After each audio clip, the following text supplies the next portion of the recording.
I'm Charlotte Bennett, 63 years old, a widow who built a tech consulting company from the ground up. When I was diagnosed with stage 3 pancreatic cancer last year, I made the difficult decision to sell my company for $10 million. But I didn't tell my daughter Amanda or her husband Tyler. We'd grown distant over the years, their calls becoming rare unless they needed money. That silence saved me from a devastating betrayal I never saw coming. My illness taught me who truly cared about me versus who was waiting for my wealth. If you've ever discovered someone's true colors during your darkest moments, I'd love to hear your story. Like and subscribe, and let me know where you're watching from. I grew up in a small town called Mapleton in Minnesota, where my father worked at the local factory and my mother was a school teacher. We lived modestly but comfortably. I learned the value of hard work and education from an early age. My parents scraped together enough to send me to college, where I studied computer science, when most women were still being steered toward teaching or nursing. After graduation, I met Michael, the love of my life. He was kind, supportive, and believed in me completely. We married young, both 24, and had our daughter Amanda 2 years later. Michael worked as an accountant while I began my career in the tech industry, often being the only woman in the room. Those early days were challenging, filled with blatant sexism and dismissive attitudes toward my ideas. When Amanda was 8, I decided to take a risk. With Michael's encouragement, I quit my job and started my own tech consulting firm, Bennett Solutions. The first year was terrifying. I worked from our basement, taking any client I could get while Michael supported our family financially. I remember the countless nights spent working after Amanda went to bed, determined to make something of my business. Slowly but surely, the company grew. By the time Amanda was in high school, I had 10 employees and had moved into a real office space. Michael was incredibly supportive, handling more household responsibilities so I could focus on growing the business. He never once complained, even when I missed family dinners or school events because of work emergencies. The heartbreak came 12 years ago. Michael had just turned 54 when he suffered a massive heart attack. One moment he was mowing the lawn on a Saturday morning, and the next, he was gone. The grief was overwhelming. I found myself a widow at 51 with a 22-year-old daughter and a growing company to manage alone. After Michael's death, I threw myself into the business. It became my therapy, my reason to get up each morning. Over the next decade, Bennett Solutions expanded to 60 employees with offices in 3 states. We specialized in cybersecurity solutions for mid-sized companies, filling a crucial niche in the market. My team became my second family, many of them staying with me for years, sharing the ups and downs of building something meaningful. Last winter, I started noticing something was wrong. I was constantly tired, losing weight without trying, and experiencing persistent pain in my abdomen. I ignored it for months, chalking it up to stress and getting older. By the time I finally saw a doctor, the pain had become unbearable. The diagnosis came like a thunderbolt. Stage 3 pancreatic cancer. The 5-year survival rate was just 11%. I sat alone in my car after that appointment, shaking uncontrollably. Michael should have been there holding my hand, telling me we would fight this together. Instead, I had to find the courage to face this battle by myself. As I drove home that evening, I realized I needed to make some difficult decisions, and quickly. The company had become my identity over the years. Bennett Solutions was more than just a business. It was my legacy, my contribution to the world. But managing it took every ounce of energy I had, even when I was healthy. How could I possibly continue running it while undergoing aggressive cancer treatment? I knew in my heart that something had to give. That night, I called my most trusted advisor, my company's CFO, William, who had been with me almost from the beginning. I told him about my diagnosis and my fears. He listened patiently, then gently suggested that perhaps it was time to consider selling the company. The thought had crossed my mind, but hearing it from William made it real. It was time to let go of my life's work so I could focus on fighting for my life itself. The next morning, with a strange sense of clarity, I decided to move forward with selling Bennett Solutions. William helped me contact a business broker discreetly. We agreed to keep the reason for the sale confidential, as I didn't want my health status to affect the company's valuation or cause panic among our employees and clients. I was determined to ensure that the business I had built would continue to thrive and that my employees would be protected. Amanda was our only child, and perhaps Michael and I spoiled her. While I was building my company, I made sure she never lacked for anything. The best schools, summer camps, clothes, cars, whatever she wanted. I was trying to compensate for the time I couldn't spend with her, I suppose. Michael warned me that we might be setting her up with unrealistic expectations of life, but I didn't listen. I wanted her to have the advantages I never had. By the time Amanda left for college, she had developed a sense of entitlement that worried me. She expected the best of everything without understanding the work required to earn it. When her grades slipped, she blamed the professors. When she overspent her allowance, she called home for more without a second thought. Michael was better at setting boundaries, but after he died, I found it hard to say no to her. Amanda met Tyler during her junior year at an expensive private university I was paying for. He was studying finance and had big dreams of becoming a successful investor. The first time she brought him home, something about him made me uneasy. He asked too many questions about my business, about our home, about our family finances. His interest seemed less about getting to know our family and more about assessing our net worth.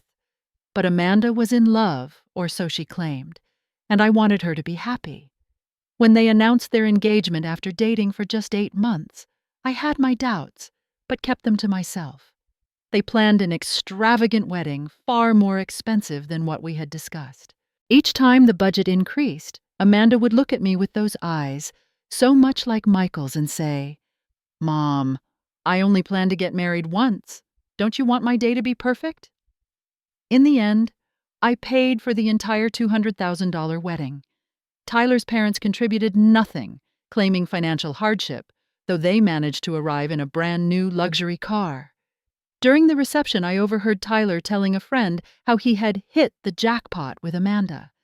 At the time, I told myself he meant in love. Now I wonder if he had something else entirely in mind. After the wedding, they moved to Boston, where Tyler had been offered a position at a financial firm. Amanda didn't work, explaining that she was finding herself and would eventually start a career once she figured out her passion. They bought an expensive condo with my help on the down payment and lived a lifestyle well beyond what Tyler's entry-level salary could support. 2 years into their marriage, Tyler quit his job to start his own investment company. He approached me for startup capital, presenting an impressively detailed business plan. Against my better judgment, I invested $300,000. Within 18 months, the business collapsed due to what Tyler called market conditions beyond anyone's control. None of my investment was recovered, and Tyler never seemed particularly sorry about losing my money. This pattern continued. Every year or two, Tyler would have a new business venture that required funding: a restaurant, an app, a real estate development. Each time, Amanda would call me excited about their new opportunity, explaining how this would finally be the big success that would make them financially independent. And each time I would write the check, hoping this would be the venture that worked out. Meanwhile, their visits became increasingly rare. Amanda called less frequently, and when she did, our conversations were superficial. How was I doing? Fine. How was the business? Good. Then quickly the real reason for the call: some financial emergency they needed help with. A roof repair they couldn't afford. A medical bill not covered by insurance. A car that needed replacing. I began to realize that our relationship had become transactional. I was no longer mom. I was the bank of mom and ATM.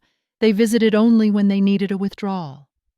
Still, I continued to help them, telling myself that family supports family and that someday Amanda would mature and our relationship would deepen again. The last time they visited before my diagnosis was for Thanksgiving, 2 years ago. They stayed for exactly 2 days, arriving late Wednesday evening and leaving Friday morning, citing a previous engagement with Tyler's friends. Amanda spent most of the visit on her phone, while Tyler asked probing questions about my retirement plans and whether I had considered selling my company. When I mentioned I might work another 10 years, I noticed them exchange a look of disappointment. After they left, I sat in my empty house, feeling hollow. The daughter I had raised seemed like a stranger to me now. The warm, curious child who once followed me around asking endless questions had been replaced by a distant woman who seemed interested only in what I could give her. It broke my heart, but I still held out hope that someday things would change. Little did I know that my illness would be the catalyst that revealed the true nature of our relationship in ways more painful than I could have imagined. The day I received my diagnosis, the doctor spoke in a gentle but frank tone that still echoes in my mind.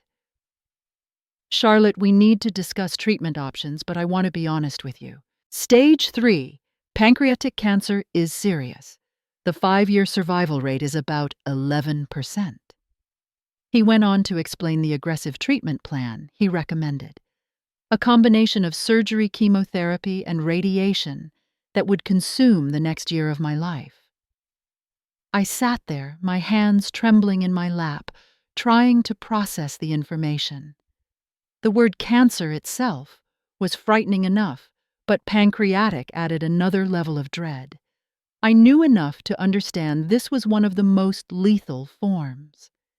As the doctor continued talking, I found myself thinking about practical matters. How would I run my company during treatment? Who would make decisions if I became too ill? What would happen to everything I'd built if I didn't survive? That evening I sat alone in my home office, surrounded by photos of the business milestones I'd achieved over the years. The ribbon cutting of our first real office, the team celebration when we landed our first major client, the holiday party where we announced our expansion to a second location. Each image represented years of hard work, determination, and sacrifice. Now, facing my mortality, I wondered what it had all been for. The more I thought about it, the clearer it became that I needed to sell Bennett Solutions. Not just for practical reasons, though those were compelling enough. I needed to simplify my life to focus entirely on fighting this disease. And if the worst happened, I wanted to ensure the company would continue to thrive under new ownership rather than falter without my leadership. The process of selling a business is complex and exhausting, even for someone in perfect health. For me, it was doubly challenging as I tried to keep my condition private while meeting with potential buyers. I wore makeup to hide my pallor-scheduled meetings around medical appointments and often had to excuse myself to deal with waves of nausea or pain. William, my CFO, was invaluable during this time. He handled much of the due diligence process, fielded questions from interested parties, and ran interference when I needed rest.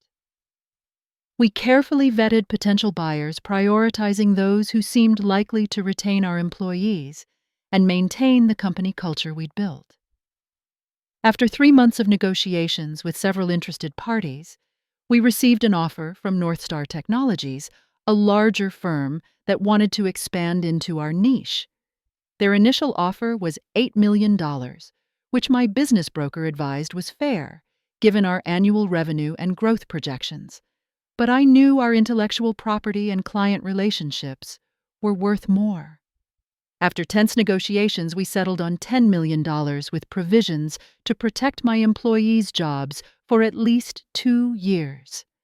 Signing the final paperwork was one of the most emotional moments of my professional life. I sat at the closing table, pen in hand, suddenly overwhelmed by what I was about to do. This company had been my purpose, my identity for over 20 years.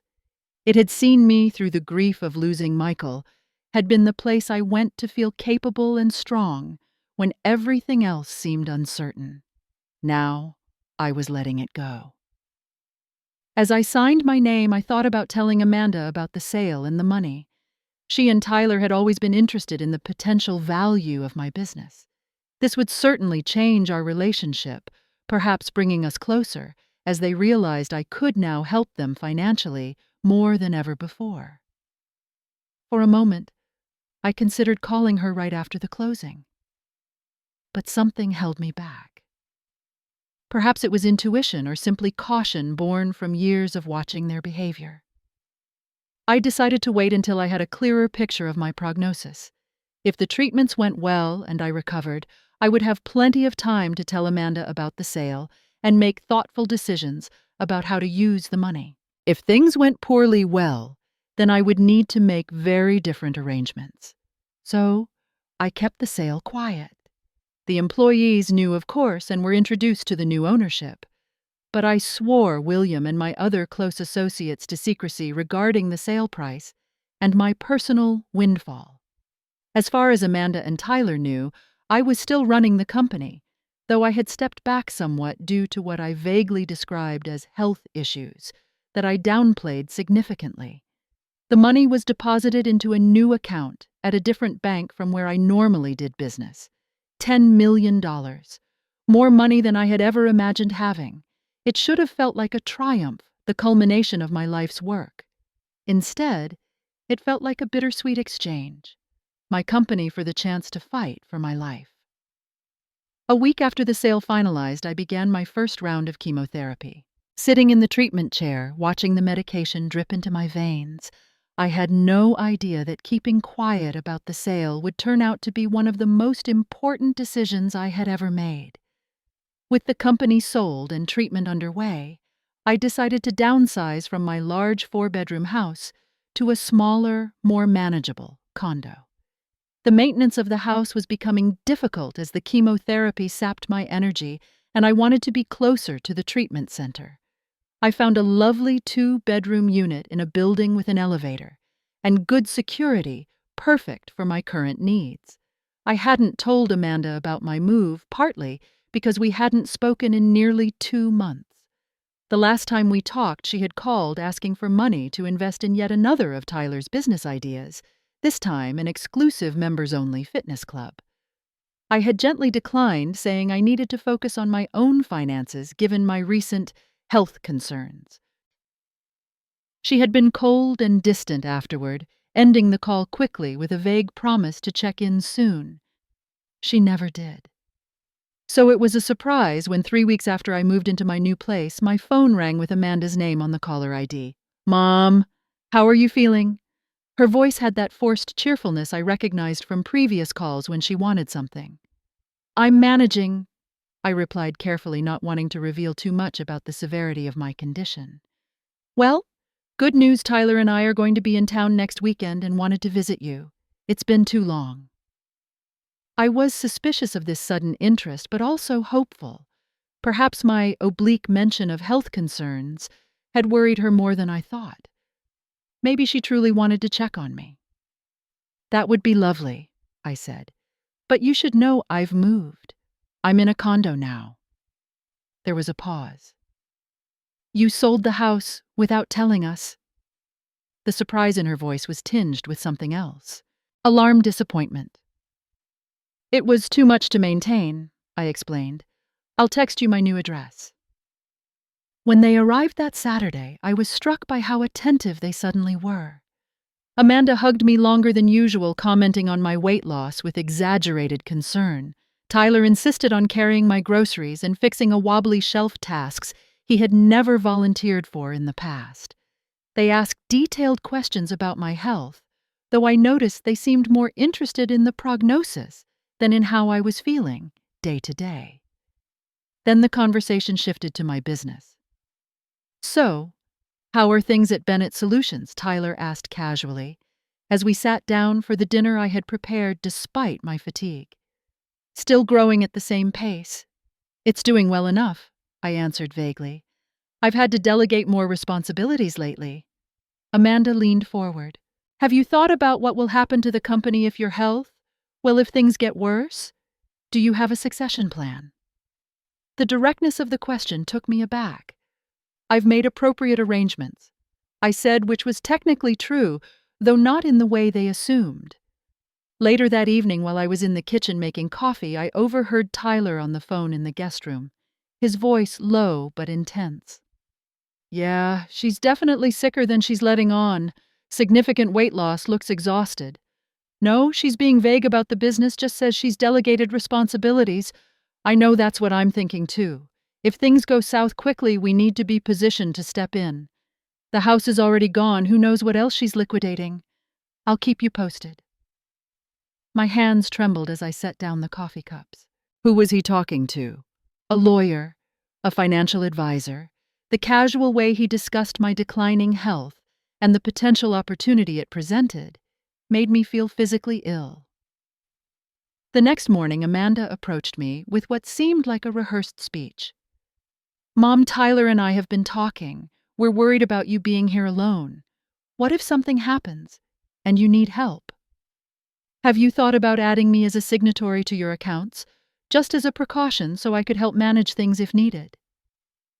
The concern might have seemed genuine if I hadn't overheard Tyler's call. Now it felt calculated, predatory. That's thoughtful but unnecessary, I replied calmly. I have a good support system here. Later that day, I noticed Tyler using my laptop while I was resting. When I approached, he quickly switched screens, claiming he was just checking email. But a glimpse of the screen showed he had been searching for information about power of attorney for elderly parents.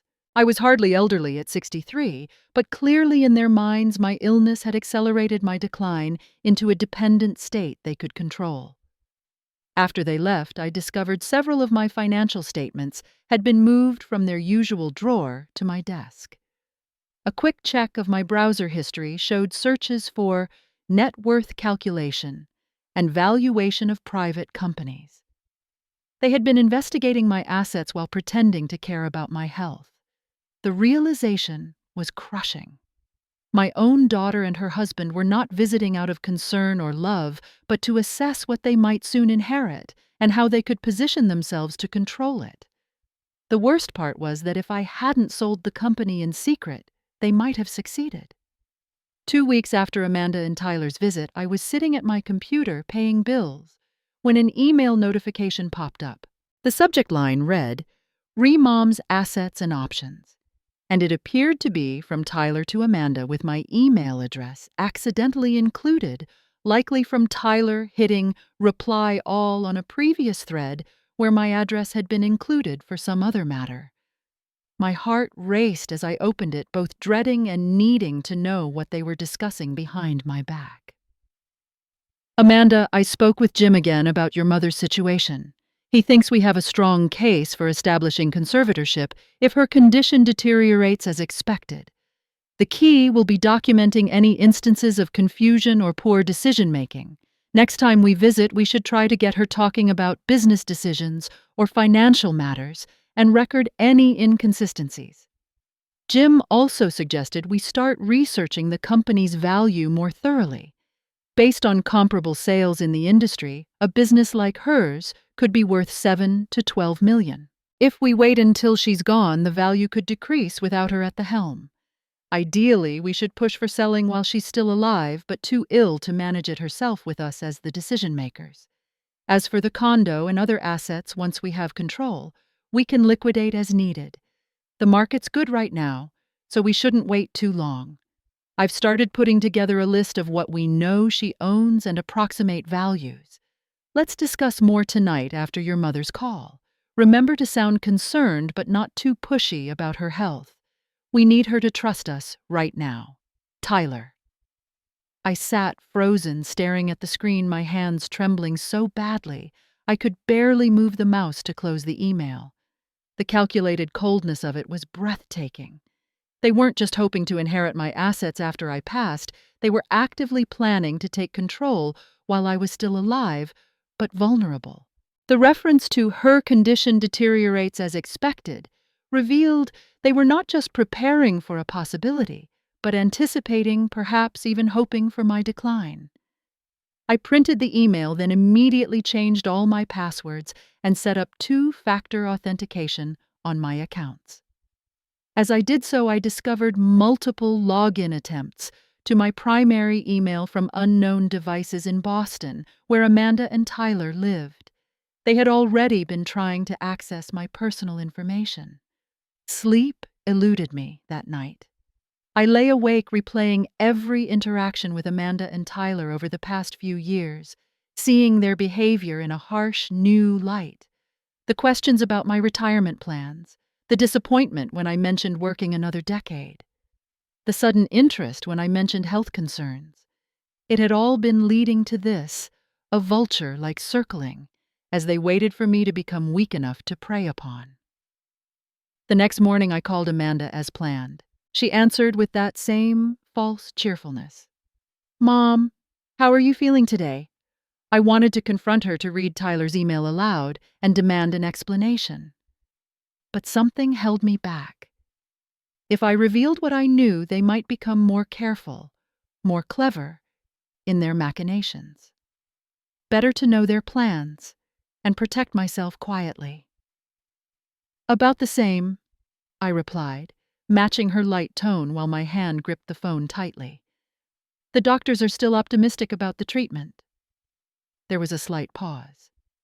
"Well, that's good to hear," she said, and I could hear the recalculation happening in her mind. "But you're still taking it easy, right? Not pushing yourself too hard with work." "I'm managing things appropriately," I said, the words tasting bitter. "How are things with you and Tyler?" "Great.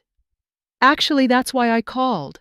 Tyler's new fitness club venture is taking off, but we need additional capital to really maximize the opportunity.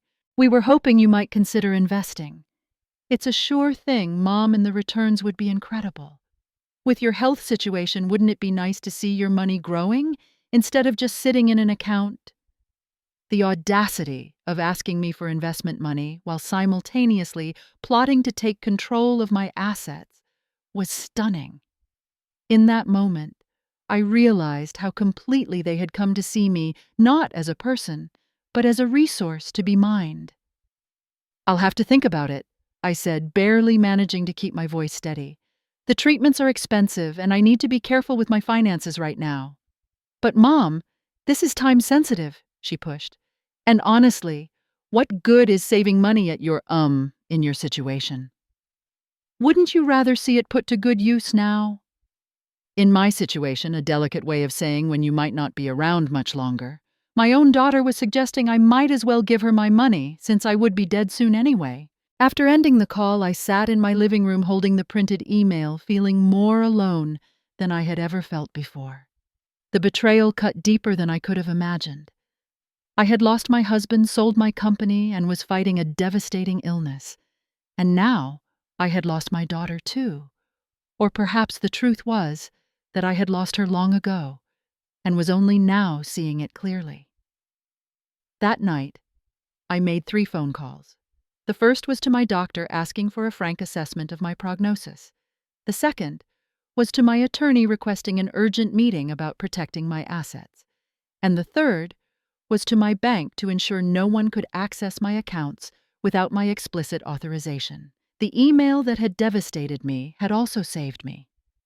Without it, I might have continued to believe in Amanda's concern, might have eventually given in to her suggestions about adding her to my accounts, just in case. The irony was that by accidentally revealing their true intentions, Tyler had ensured they would never gain control of the money they so desperately wanted.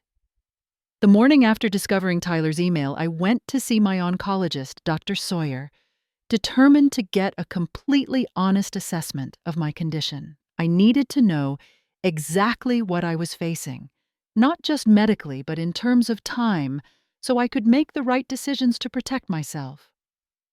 "Dr. Sawyer, I need you to be completely candid with me," I said once we were seated in her office. "Am I dying? How much time do I realistically have?" She seemed taken aback by my directness. "Charlotte, where is this coming from? Has something happened?" I briefly explained the situation with Amanda and Tyler, showing her the printed email. As a doctor who had treated cancer patients for decades, She had unfortunately seen similar family dynamics before. I understand why you're asking now, she said after reading the email. And I can give you my best assessment. But first, I want to share some news I received just yesterday. She pulled up my latest scan results on her computer. Your tumor is responding remarkably well to the treatment. It's reduced in size by nearly 40%, which is frankly better than I expected at this stage. If this trajectory continues, we might be looking at a much more positive outcome than our initial discussion suggested. For the first time since my diagnosis, I felt a flicker of genuine hope. What does that mean in practical terms? It means that while pancreatic cancer remains serious, you're responding to treatment in the way we hope for, but don't always see. I'm cautiously optimistic that you could be in the percentage of patients who achieve remission and longer-term survival. I left Dr. Sawyer's office with a strange mix of emotions. Joy and relief about my improving medical prognosis contrasted with the deep pain of my daughter's betrayal. The irony wasn't lost on me. As my physical health was improving, my family relationships were terminally ill. That afternoon, I stopped by my former office to collect some personal items I had left behind after the sale. As I was leaving, I ran into Jessica, my former office manager, who had worked with me for 15 years. She immediately noticed my thinner frame and tired eyes. "Charlotte, how are you really doing?" She asked, her concern genuine in a way that made my throat tighten. Before I knew it, I was telling her everything: the diagnosis, the treatment, and even the situation with Amanda and Tyler. Unlike the formal politeness I received from most people upon hearing about my cancer, Jessica responded with authentic emotion. She hugged me tightly, and then, to my surprise, got angry on my behalf. "That is absolutely unacceptable," she said about my daughter's behavior. "You shouldn't be going through this alone. Have you connected with any support groups?" I admitted that I hadn't, focusing instead on treatment and keeping my diagnosis relatively private. "I'm part of a cancer support group that meets every Tuesday," she said. "My sister had breast cancer last year, and these people have been incredible. Why don't you come with me next week? No pressure, but it might help to talk to others who understand what you're going through."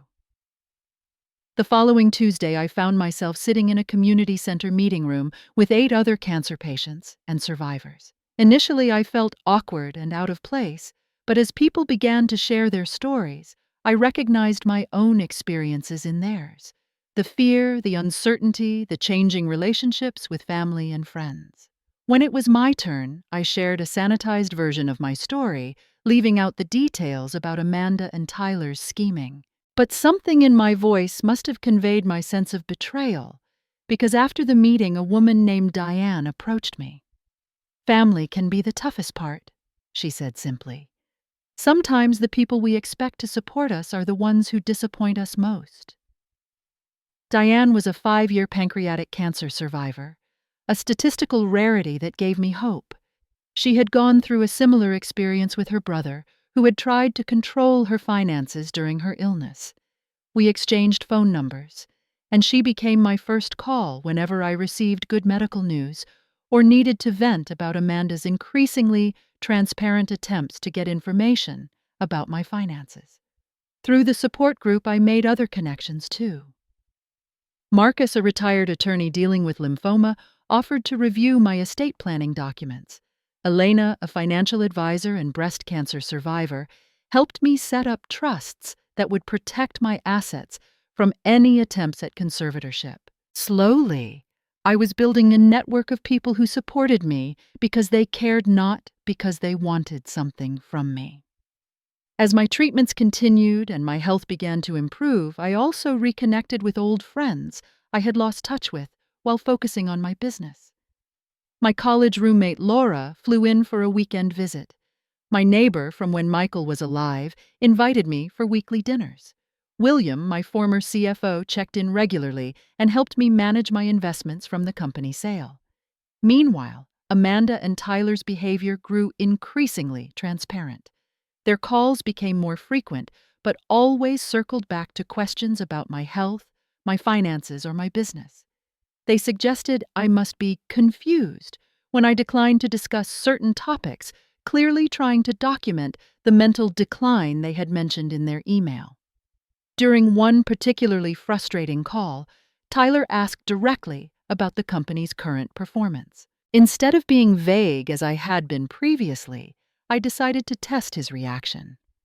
"Actually, I've been meaning to tell you both," I said, keeping my voice casual.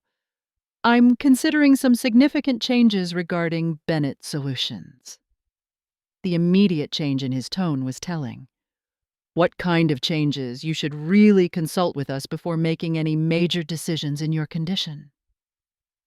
"My condition is improving according to Dr. Sawyer," I replied, "but I'm looking at options that would give me more time to focus on my health." "Like selling?" he asked quickly, unable to hide his interest. "Because Amanda and I have some connections who might be interested. We could handle the negotiations for you, make sure you get a fair price." I'm sure they would have, with a substantial finder's fee for themselves, or perhaps a lowball offer from a friend who would give them a kickback. "That's very thoughtful, but I have my own advisors," I said.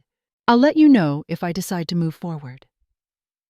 After that conversation, I met with my attorney to completely overhaul my will and establish an irrevocable trust for the bulk of my assets. My previous will had left nearly everything to Amanda, with a few small bequests to friends and charities.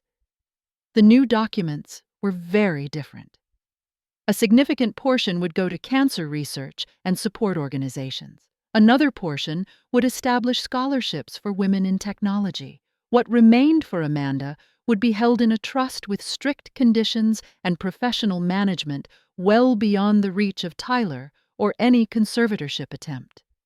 As I signed the documents, I felt a sense of control returning. My illness had taken many things from me, but it had also given me clarity.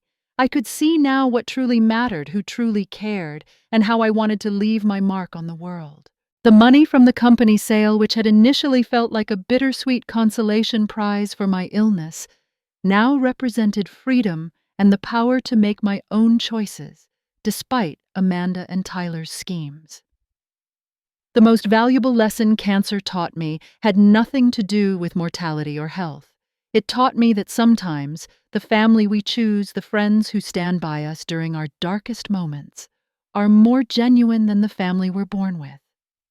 As my body fought to heal from cancer, my heart was learning to heal from betrayal. 3 months into my treatment, with my health steadily improving, and my financial affairs secured against Amanda and Tyler's machinations, I decided it was time for a confrontation. Not an emotional outburst, but a calm, clear setting of boundaries. I was tired of the pretense, the careful dance around their true intentions. I invited them to visit, suggesting we needed to discuss important matters regarding my future. They arrived the very next day, barely concealing their eagerness. Amanda hugged me perfunctorily while Tyler glanced around my condo, perhaps mentally cataloging assets. "You're looking better, Mom," Amanda said, though her tone suggested disappointment rather than relief. "I am better," I replied. "The doctors are very pleased with my progress." We sat in my living room, the tension palpable as they waited for whatever announcement they thought was coming. Perhaps they expected me to hand over power of attorney or reveal I was sicker than previously indicated. "I asked you here because we need to have an honest conversation," I began, my voice steady. "About my health, my finances, and our relationship going forward." Tyler leaned forward, suddenly attentive. "We're listening, Charlotte. We only want what's best for you." I took a deep breath and placed Tyler's printed email on the coffee table between us. "I think we should start by discussing this." The color drained from both their faces as they recognized the document. Amanda reached for it with trembling fingers while Tyler sat frozen, his calculating expression replaced by naked panic. "Mom, I can explain," Amanda started, but her voice trailed off as she found no plausible explanation for the damning words on the page. "I don't think you can," I said quietly. This email makes your intentions perfectly clear. You've been planning to take control of my assets while I'm vulnerable, to sell my company from under me, to liquidate my possessions for your benefit. Tyler attempted to recover his financial advisor persona taking over. Charlotte, you're misinterpreting what was simply contingency planning. We were only discussing worst-case scenarios to make sure your affairs would be handled properly. If anything happened. Jim, I said, referencing the name in his email. That would be James Donovan, the attorney who specializes in conservatorship cases.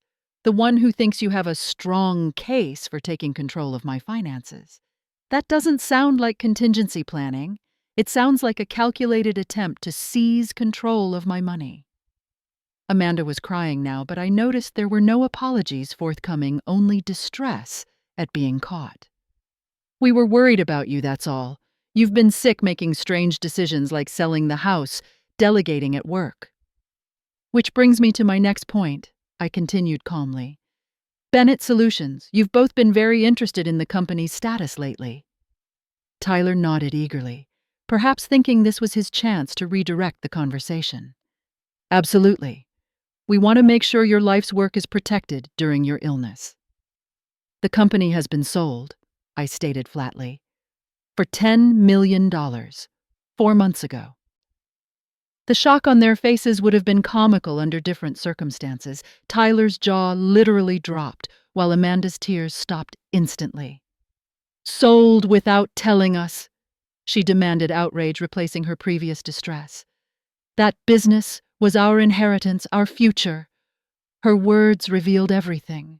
Not your life's work or your legacy, but our inheritance. The company I had built from nothing over 20 years was in her mind already their property, something I was merely holding for them until my convenient passing. Your inheritance, I repeated. The business I built with my own hands, my own sweat, long nights, and early mornings.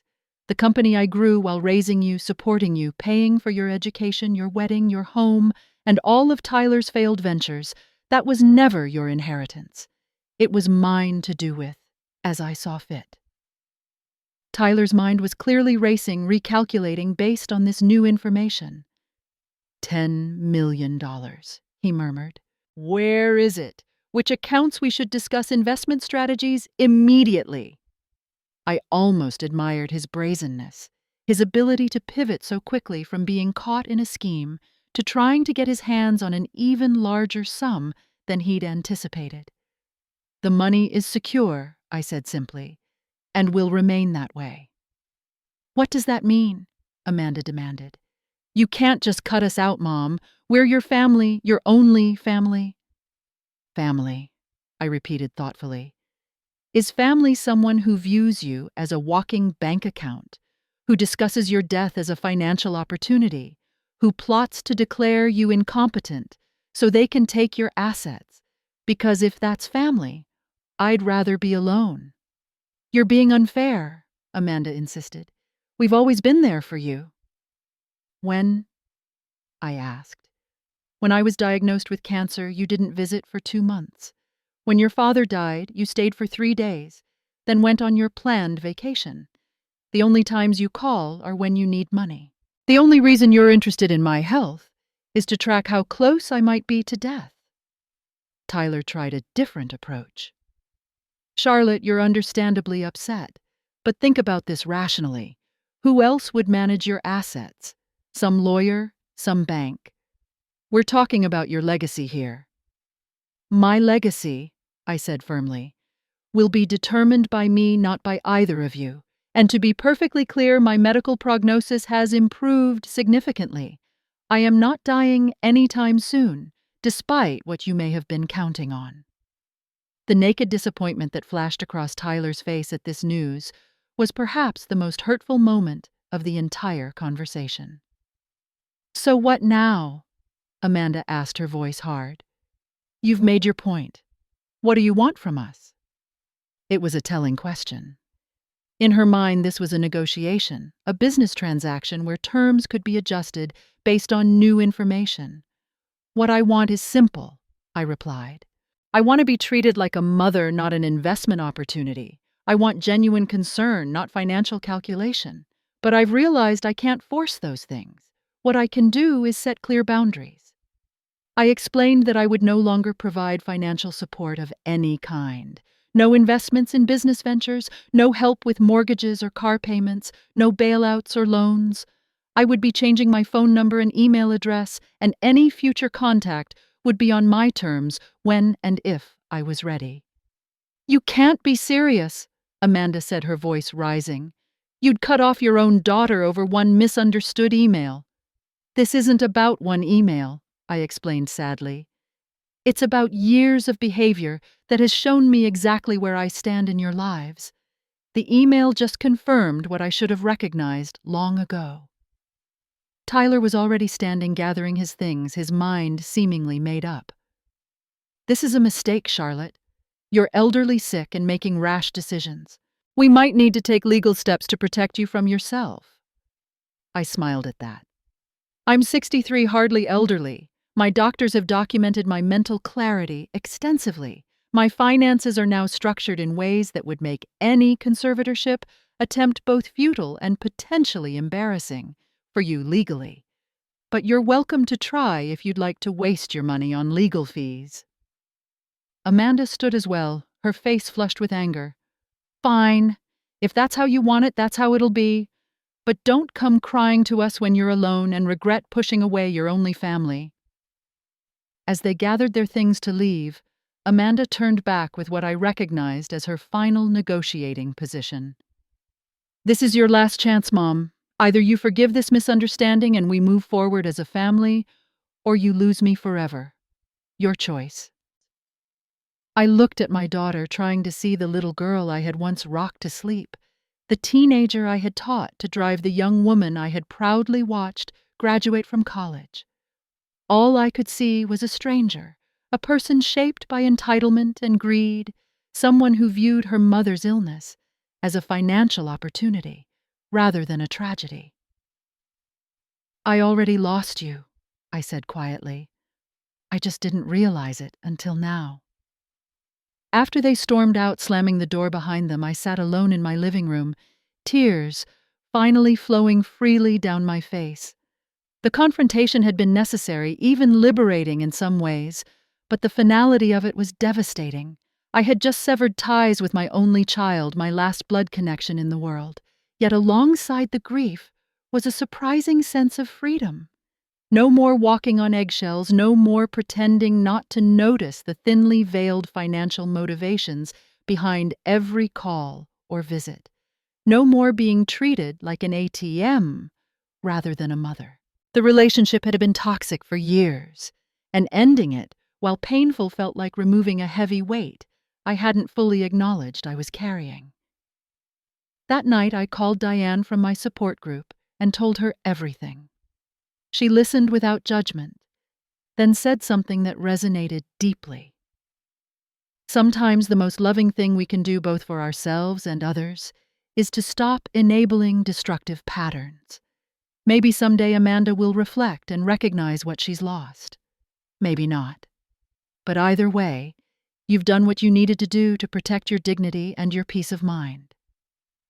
For the first time since my diagnosis, I slept through the night, no longer lying awake worrying about Amanda and Tyler's next scheme. Whatever the future held, whether my health continued to improve or took a turn for the worse, I would face it on my own terms, surrounded by people who valued me for who I was, not what I could give them. 1 year after my confrontation with Amanda and Tyler, I sat in Dr. Sawyer's office receiving news I had scarcely dared to hope for. Charlotte, I'm happy to tell you that your latest scans show no evidence of disease. While we can't use the word cured with pancreatic cancer, you are in full remission. Tears of joy and relief filled my eyes. The arduous journey of surgeries, chemotherapy, radiation, and countless side effects had led to this moment of triumph. I had beaten one of the deadliest forms of cancer, defying the statistics and my initial prognosis. What happens now? I asked, wiping away tears. We'll continue monitoring you closely. with scans every 3 months for the first year, then gradually extending the intervals if you remain cancer-free. But for now, I want you to focus on rebuilding your strength and enjoying your life. Enjoying my life. The concept seemed almost foreign after a year focused solely on survival. But as I left the medical center that day, I felt a sense of possibility I hadn't experienced since before my diagnosis. I had been given a second chance, and I was determined not to waste it. In the year since cutting ties with Amanda and Tyler, I had created a new kind of family for myself. My cancer support group had become a cornerstone of my life, providing understanding and companionship during my darkest moments. Many of us continued meeting regularly even as our health improved, bonded by our shared journey. Diane and I had become particularly close traveling together to cancer survivor retreats and starting a mentor program for newly diagnosed patients. Marcus, the retired attorney from my group, had introduced me to his daughter, who ran a nonprofit supporting women entrepreneurs, and I had become an active volunteer and donor. The $10 million from selling my company had given me not just financial security, but freedom to reshape my life completely. After careful consideration, I established the Bennett Foundation for Innovation, dedicating $3 million to supporting women in technology with scholarships, mentoring, and seed funding for startups. The foundation became my new purpose, a way to extend the legacy of my business beyond myself. With another portion of the money I created, a fund specifically for cancer research and patient support services. Knowing firsthand the financial burden cancer treatment could place on families, I wanted to ease that stress for others facing the same battle. I also allowed myself some personal indulgences. I purchased a comfortable but modest home near the coast, something I had always dreamed of but had postponed while focusing on my business. I traveled to places Michael and I had always planned to visit someday, carrying his memory with me to the fjords of Norway and the ancient temples of Japan. Throughout this time, I had no contact with Amanda. Sometimes I would find myself reaching for the phone to share good news about my health or something interesting about the foundation, only to remember our estrangement. The pain of losing her had dulled somewhat, but never disappeared entirely. She was my only child, and despite everything, I couldn't help wondering about her life, hoping she was well. So when my doorbell rang one ordinary Tuesday afternoon and I opened it to find Amanda standing there alone, I was stunned into speechless surprise. "Mom," she said softly, her eyes taking in my healthy appearance with evident relief. "You look good." I hesitated, uncertain whether to welcome her or close the door. The memory of her ultimatum still stung, but something in her demeanor seemed different. She looked thinner, tired, and there was a humility in her posture I had never seen before. "May I come in?" she asked when I didn't immediately respond. "Just to talk, please." I stepped aside to let her enter, noticing as she passed that she wasn't wearing her usual expensive jewelry or designer clothes. We sat in my living room, an awkward silence stretching between us, until she finally spoke. "I owe you an apology," she began, her voice trembling slightly. "A massive, inadequate apology for how I behaved, for the person I was, for everything Tyler and I planned to do."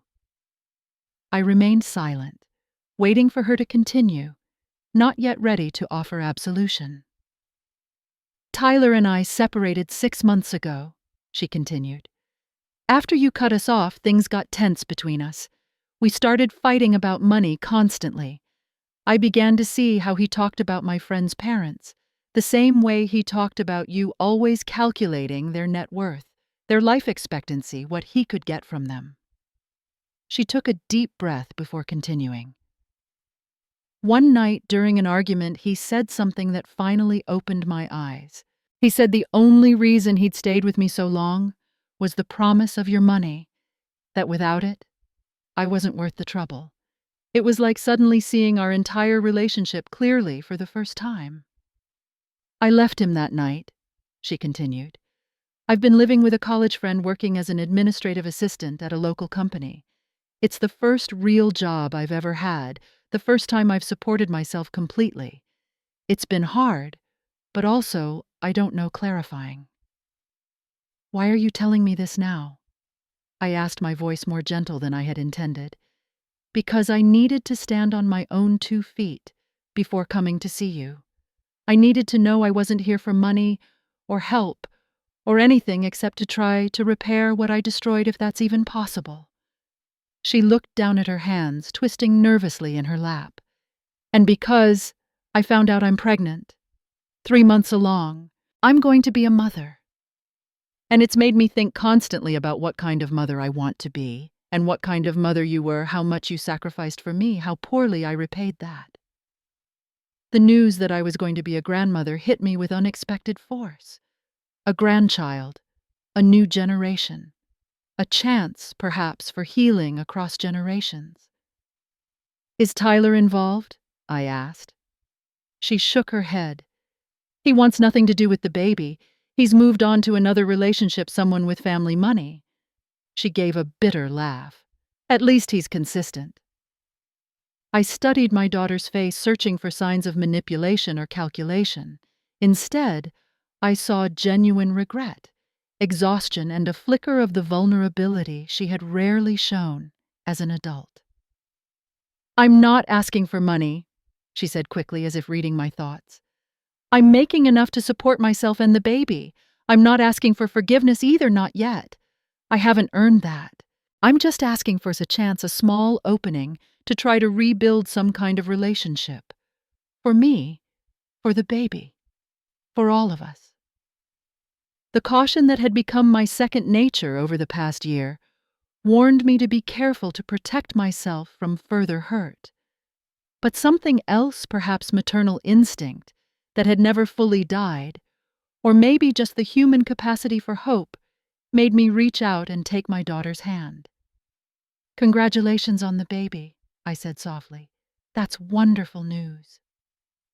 It wasn't forgiveness, not yet. It wasn't a return to our previous relationship, which had been unhealthy for both of us.